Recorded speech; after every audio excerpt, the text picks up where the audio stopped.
Bom dia, tudo bem com vocês? Tudo bem comigo? Estou um pouco perplexa com o que eu acabei de ler. E eu esperava, mas não esperava, sabe? Bom, gente, eu li o Aino Lindali, que é o primeiro capítulo do Silmarillion, e apesar de eu ter planejado para fazer uma resenha só do Silmarillion inteiro, a moto passando, sempre tem um de moto para passar fazendo barulho. Eu tinha o plano, como eu ia dizendo, de fazer uma resenha só pro Silmarillion inteiro. Esse era o meu plano inicial. Porém, eu não vou seguir com esse plano de jeito nenhum. Eu não vejo problema em fazer uma resenha só desse livro inteiro. Só que, devido ao nível de profundidade dos temas tratados aqui nessa obra, eu acho que um vídeo só para uma resenha desse livro inteiro, eu acho que perde muito. Eu acho que perde bastante. Eu não quero vir aqui fazer análises muito superficiais, tendo em vista que eu tenho um projeto de leitura de Tolkien para minha vida. Eu quero realmente ler todos os livros, ler a história da Terra-média, enfim. E eu não quero aqui me prestar a fazer um papel de uma pessoa que leu e futuramente e ser só mais um livro que eu li na vida, sabe? Pra mim, não. Pra mim, isso aqui é um projeto de vida, então eu não vou fazer uma resenha do Silmarillion inteiro, dessa obra maravilhosa aqui. Então, o Silmarillion, ele tá dividido aqui no Aino Lindali, no Valakenta, no Quenta Silmarillion, o Akallabêth, dos Anéis de Poder e da Terceira Era, e por fim tem algumas genealogias, separação dos elfos, notas sobre pronúncia, índice de nomes, apêndices. Esses últimos, a partir de genealogias, até os apêndices e as notas, eu posso fazer tudo num vídeo só, não tem problema nenhum. Mas o Aino Lindali, apesar de ser um capítulo pequeno, é um capítulo muito profundo, muito abstrato, que requer análises muito mais profundas daquelas que nós fizemos aqui quando a gente estava lendo o livro do Senhor dos Anéis, por exemplo. É um livro bem mais profundo. Eu não diria denso, mas é mais profundo. É possível ler essa obra com um certo nível de superficialidade, mas para você tentar absorver realmente o que está nele, pelo menos um pouco do que está nele, é preciso fazer uma leitura muito atenta. E aqui eu quero destacar um ponto.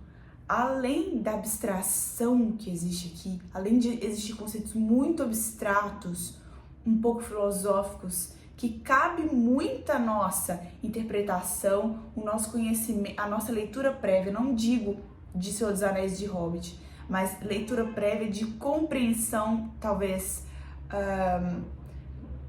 de outros textos que versam acerca da gênese do mundo, de um pouquinho de teologia e compreensão daquilo que vem a ser muito abstrato no texto. Eu não sei se eu me fiz entender. Mas, portanto, a pegada disso aqui não é a pegada do Hobbit, não é a pegada do Senhor dos Anéis. Isso aqui é uma coisa diferente. Apesar de tratar do mesmo universo, apesar de Arda ser um universo onde se passam os acontecimentos do Hobbit e do Senhor dos Anéis, isso aqui é outra obra, tá? É outra coisa. Já é um outro nível. Enfim, eu queria chamar a atenção para um outro ponto também. É preciso ler isso aqui com muitíssima atenção, porque eu não sei se é um defeito da tradução. Foi o Reinaldo José Lopes que traduziu isso aqui. Eu não diria defeito, porque eu não conheço o texto original e eu não possuo nenhuma capacidade para fazer avaliações no quesito tradução.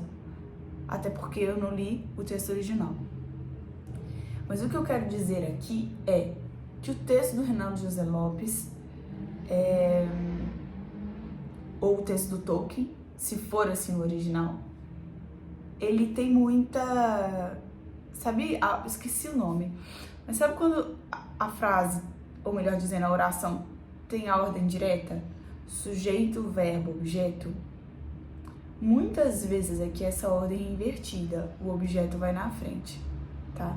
Tem uma figura de linguagem que descreve esse fenômeno. E depois eu vou pesquisar. Eu me esqueci do nome dessa figura de linguagem. Que pecado, né? Enfim. E como a carga de abstração é muito pesada a cada frase, há que se fazer uma reflexão interna à medida que a gente vai lendo e, portanto, ela não pode ser uma leitura tão acelerada quanto no Hobbit e no Senhor dos Anéis. Eu li o Senhor dos Anéis em menos de 3 meses, os 3 livros. O que é um ritmo relativamente rápido. Apesar de que eu sou uma pessoa que eu leio devagar, eu leio 20 páginas em 50 minutos. Por exemplo, a minha média no Senhor dos Anéis foi essa. Aqui a minha média vai ser muito menor. Eu vou ler esse livro muito mais devagar. Eu tô dando aqui 2 meses pra eu ler isso aqui, no mínimo. 2 meses no mínimo pra eu ler isso aqui. Vamos logo começar a falar do Aino Lindeli. Vamos logo começar a falar disso. O Aino Lindeli descreve o início da gênese de Arda, que pela palavra que o Reinaldo José Lopes usou aqui para tradução, eu entendi que é um globo. É um globo. Eu ainda não abri o Atlas da Terra-média para ver como que a Karen Winfonstead colocou isso lá, porque eu não, nesse início eu não quero ter nenhum spoiler. Eu quero ter a minha análise, a minha visão, a minha percepção, que pra mim vai ser mais importante do que tudo aqui. Pela palavra que o Reinaldo José Lopes usou, eu entendi que é um globo, tá? Portanto, aqui, Arda, a Terra, o planeta, digamos assim, é redondo. Mas vamos começar do começo. Existia Eru, o único, que seria o equivalente a Deus na Bíblia cristã, judaico-cristã, que seria o equivalente a Deus. E ele, no início, estava só. E da mente dele, dos fragmentos da mente dele, ele criou os Ainur. Cada um dos Ainur, pelo que eu entendi, tá? Essa foi a minha compreensão, é um texto denso, fique à vontade para colocar a sua compreensão nos comentários. Mas cada fragmento da mente de Ilúvatar deu origem a um Ainur. Ou melhor dizendo, a um Ainu, porque Ainur é no plural, pelo que eu entendi aqui. Então, cada Ainu era capaz de compreender uma parte da mente de Ilúvatar, porque eles são rebentos. Eu gostei muito dessa palavra que o Reinaldo José Lopes usou, rebentos da mente de Ilúvatar. Pois bem, havia um desses Ainu que se chamava Melkor. A ele foi dado um quinhão, ou seja, uma parte do conhecimento de todos os outros Ainur. Ou seja, ele era um pouco diferenciado dos outros, porque ele detinha um poder e conhecimento. E aqui eu tive a impressão de que conhecimento é poder, porque se ele tinha uma parte do quinhão de outros Ainur, ele tinha mais poder porque ele tinha mais conhecimento. Eu entendo dessa forma. Então, esse era um Ainu especial. E tem uma palavra aqui também que o Reinaldo José Lopes coloca com letra maiúscula, que é o ser. O que eu entendi que é o ser? Essa é uma parte bem abstrata. O ser é a sua ideia de pensamento que é capaz de transbordar para o mundo real, que no caso é por meio da música. E eu entendi que o Melkor, ele queria esse ser, ele estava atrás de uma chama imperecível, que, pelo que foi dito aqui, estava o tempo todo com o Ilúvatar. Estava o tempo todo com o Ilúvatar. Então ele queria ter mais conhecimento, para que ele pudesse gerar o ser. Pois bem, dessa maneira, eu entendo que Melkor queria ter as suas próprias ideias. Se os Ainur são rebentos da mente de Ilúvatar, eles são fragmentos de uma mente já existente, e Melkor queria desenvolver a sua mente para que ele conseguisse gerar o ser. Então, dessa forma, não havia nesses salões pré-mundo, digamos assim, não havia nenhuma forma. Havia os Ainur, mas não havia nenhuma forma. E Ilúvatar propôs temas musicais para que cada um deles cantassem.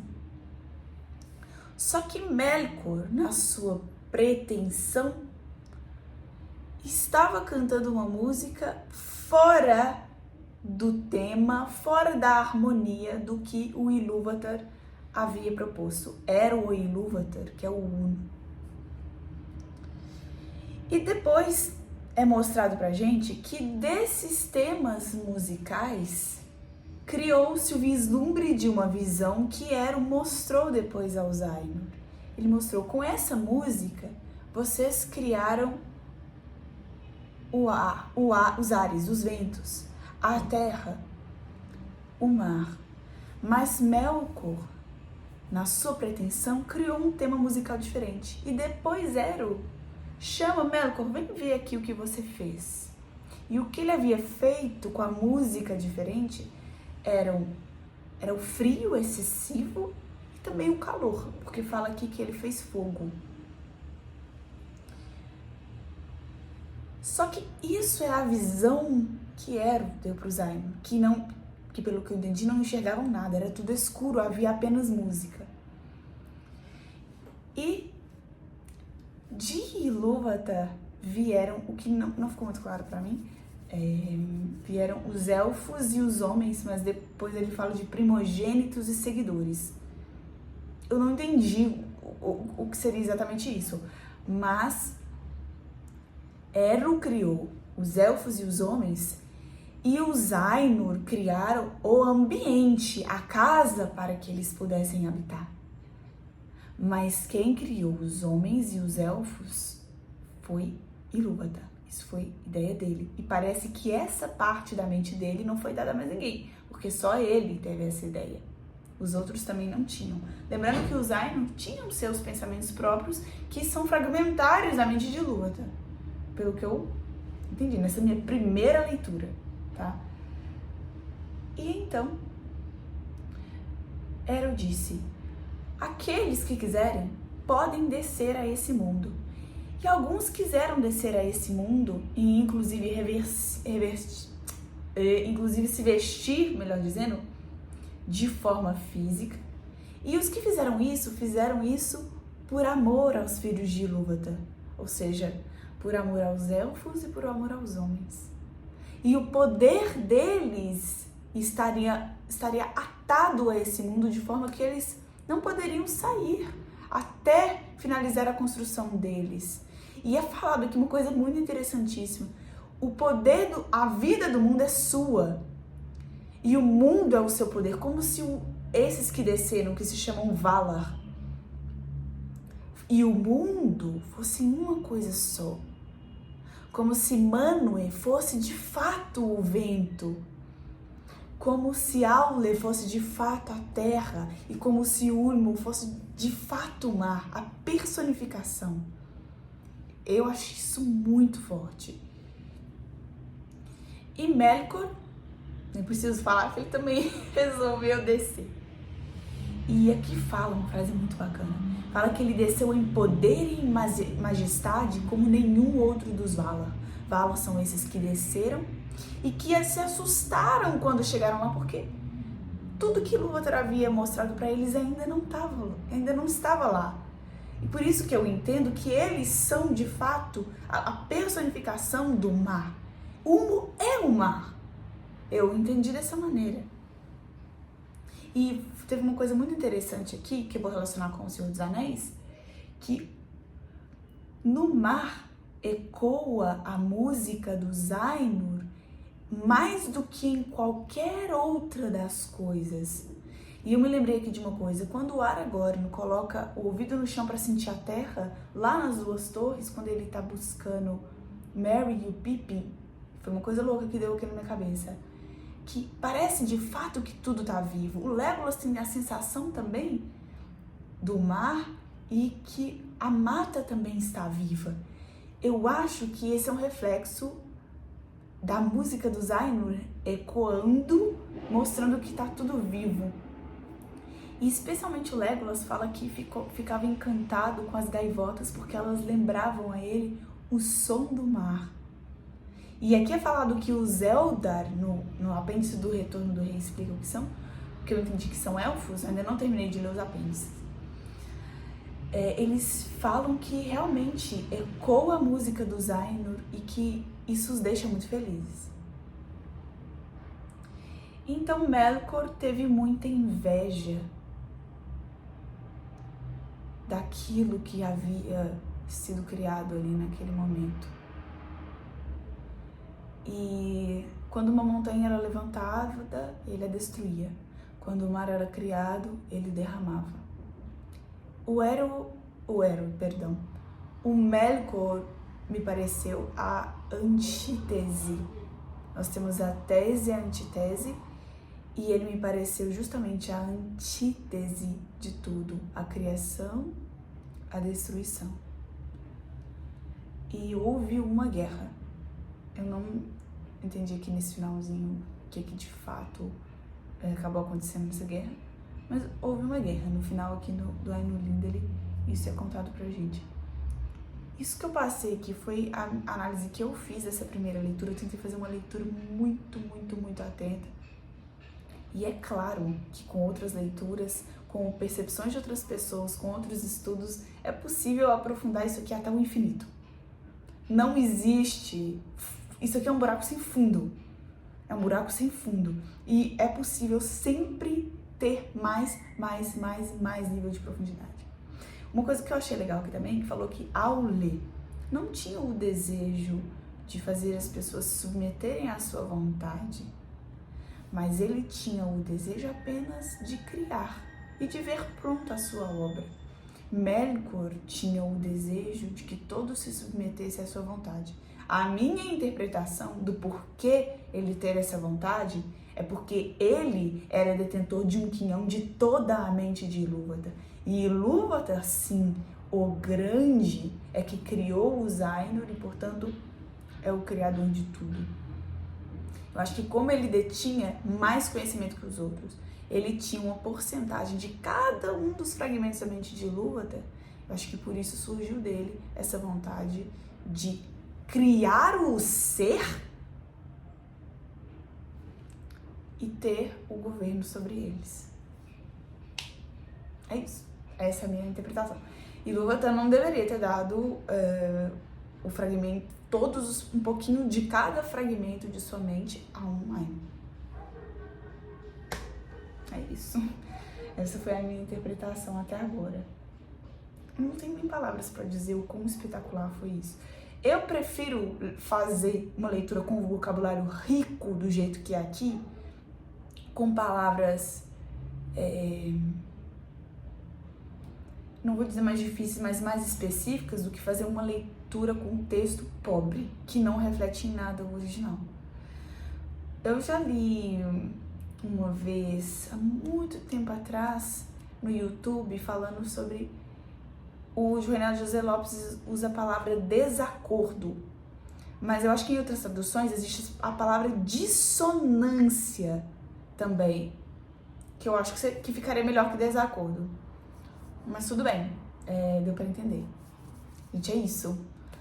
Imagina, eu fazia uma resenha de 20 e poucos minutos pra cada um dos livros do Senhor dos Anéis, né? Livro 1, livro 2, livro 3, livro 4, 5 e 6. E agora eu fiz uma resenha de 20 minutos pra um capítulo que deve ter aí que 10 páginas, no máximo. Eu tô muito impressionada e eu não vejo a hora de discutir com outras pessoas as ideias sobre isso aqui. Preciso saber de outras interpretações, de concepções de pessoas que já leram muito mais livros do Tolkien do que eu. E eu tô com uma necessidade imensa de saber mais do que está aqui pela percepção de quem tem muito mais experiência que eu. É isso. Gente, quando eu falei que eu ia fazer uma resenha pra esse livro inteiro, eu não sabia, eu não fazia a menor ideia do que eu tava falando. Então é isso, gente. Despedir de vocês. O vídeo de hoje foi esse. Isso aqui é a melhor coisa que eu já li na minha vida. Tô muito apaixonada, gente. Eu fiquei pensando como que seria um livro melhor que O Senhor dos Anéis, porque todo mundo me falou que esse aqui era muito melhor, muito mais legal. É uma pegada totalmente diferente. Pelo menos aqui, nesse princípio, tá sendo. E tá sendo espetacular. Nossa. Nossa. Eu vou ler o Valaquenta e vou fazer também. A próxima vai ser do Valaquenta. Eu acho que vai ser no estilo do Aino Lindale. Então é isso, gente. Um grande beijo. Até a próxima.